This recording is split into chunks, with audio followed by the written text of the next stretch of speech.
Hey guys, it's Deni! As always, a lot of new games have come out in the last few days. That's why I didn't think long before I left Warframe, and today I'll tell you about a bunch of cool games. Click on the like, click on subscribe if you haven't already, and here we go. Do you miss adrenaline and dynamic gameplay? The perfect place to get it all? Good old Crossout. Tense battles, dozens of different vehicles, and hundreds of parts for their customization are waiting for you. You can make a powerful, bulletproof tank and destroy your enemies just by the look of it. Or make something smaller, but fast, and get in the back of unsuspecting enemies. In any case, Crossout is the best place to show everyone who is a real pro. Download the game at the link in the description.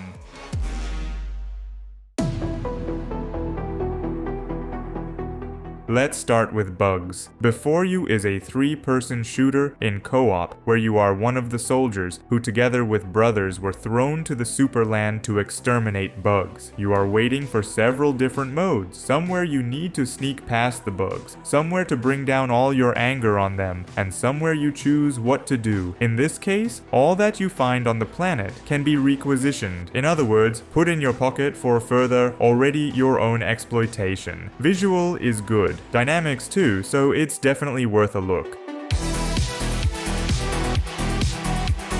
How about a little RPG? Here is Granblue Fantasy Relink. A kind of Monster Hunter, but faster and much more dynamic. If in Monster Hunter you were scared off by slowness, then Relink is just what the doctor ordered. A lot of nuances, different approaches, each character feels really different in terms of his skills. Well, and grind here as in Monster Hunter is also a lot, if not more. Materials to pump weapons, materials to improve weapons, materials to craft weapons, for weapon skills, for glyphs that strengthen the character. In short, you get the idea. If you don't want to grind, you're not in this game.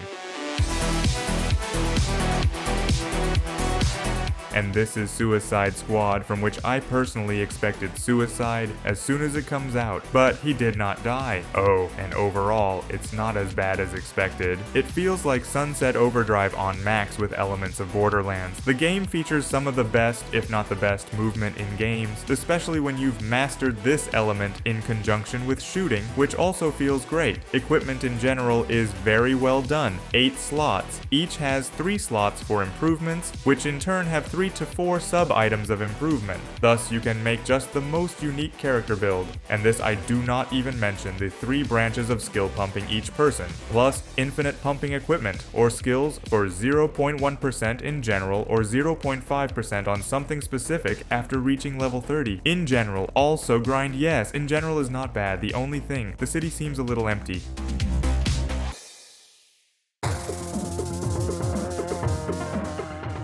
And this is the 8th part of dressing up and customization of characters, where for some reason added fights. In general, it was conceived the other way around, but in practice, it's exactly like that. The game is addictive, stop playing ranked straight difficult. Opponents are looking for vigorously hello crossplay, downloads are fast, and the fast-paced format does not have time to drive into a tilt, which for a fighting game is just a godsend. Customization, as you have understood, is better than in Tekken 7. More elements of clothing can be repainted. There is an opportunity to rotate items and combine them with each other. Of course, not without drug addict hats, where without them, but in any case, you can create almost any character from any movie, series, or game. In general, it's good.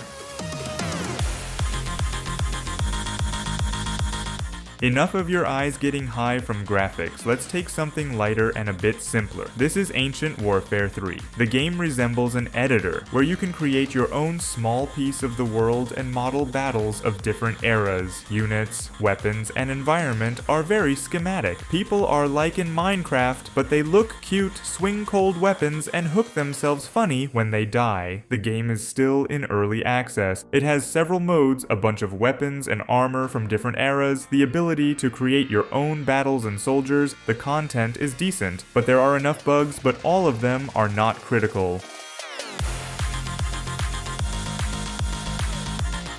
Well, this is a Japanese legend. Like a Dragon is a new one, where we will play as 2 legendary characters and race around Japan and Hawaii. All in all, it's funny, cool, and just crazy Sega creation. You're waiting for atmospheric and dynamic battles in the spirit of role-playing games, where the weapon is the battlefield itself. To be honest, I liked this beach episode. I'm waiting for developers to come up with more. The combat system is much improved after the 7th installment. It became much better and also added some cool new features and cool professions. Hawaii turned out to be a beautiful location, and in general, the graphics on Dragon Engine is getting better and better with each game.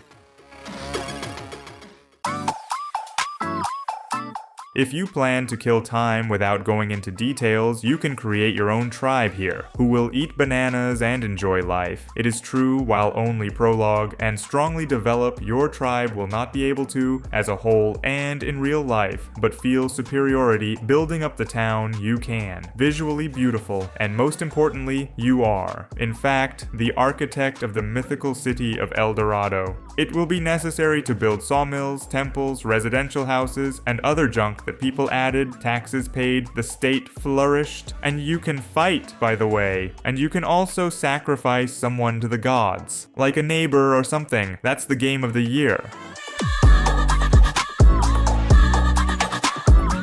Joke's on you, but Persona 3 is here, and that's a pretty big claim. It has twice as many reviews as Suicide Squad, and they came out on the same day. It's a remake of third person. For a remake, it's a Herculean effort. Who if you don't know what it is, gentlemen? I envy you. It's a role-playing game with a great story. It's a shame that a lot of people spit on it just because it's anime style. You really don't realize how much you guys are missing out. If you weren't so biased, it would probably be one of the best games you've ever played. All in all, as you've realized, recommended.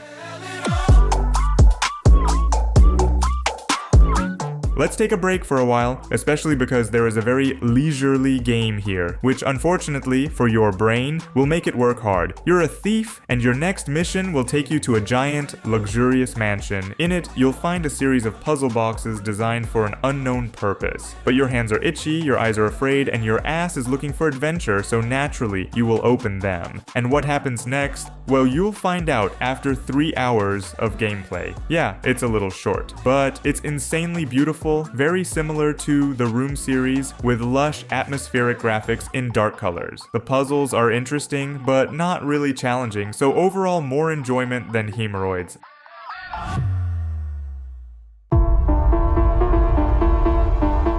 And here in front of you is just an awesome, dynamic roguelike with a mountain of heroes from the BlazBlue universe. Gameplay is a side-scrolling platformer with RPG elements, in which you have to go to clear locations from various enemies. Locations in the game at the moment, there are only 4, but on each you will be waiting for unique for these locations, enemies with their own movesets, well, and the boss at the end. Plus, the game has beautiful graphics. In the process of running on this or that character, rolls different variations of combinations of attacks which are combined with each other, and if you press the buttons correctly, it comes out very colorful and entertaining gameplay. Also liked that the characters after the race is saved. You can't take him to a new race, but you can play for him in the test mode against bosses. As well as, there is an opportunity at the beginning of a new race to transfer the abilities of 2 saved characters to the new one, thus creating more options for combinations. All in all, it's good. Another prologue, but this time extremely funny. Much more funny than the last one. In front of you is a beautiful game where you are a driver and you have to control an electric locomotive. Realistic simulator, will you say?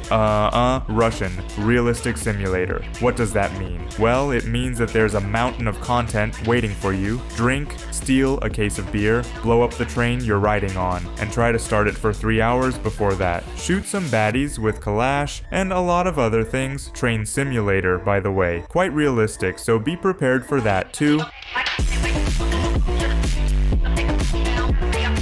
And last but not least, I've stashed for you a cool card-based roguelike. It's also cooperative if you need it. And you need it, believe me, because it's really good here. It's a terrific game with good replayability and a wide variation of decks. some people wrote that there is no balance, but I would disagree. At first the game seems complicated, you know, a lot of cards and all new ones, but once you get the hang of it, you'll get the hang of it. Builds are really a lot. I used to see for myself a couple of builds for each class, played with friends, saw a couple more, and then a few more. The result can be very much something interesting to collect. Well, the coolest thing is probably when everyone sits and think that the end has come, and someone saves the whole pack from tons of damage and you surpass the game further. In general, I recommend it. Well, that's all for today. I hope you found something interesting for yourself and clicked on the like and subscribe. Well, with you was as always Deni, and all the best.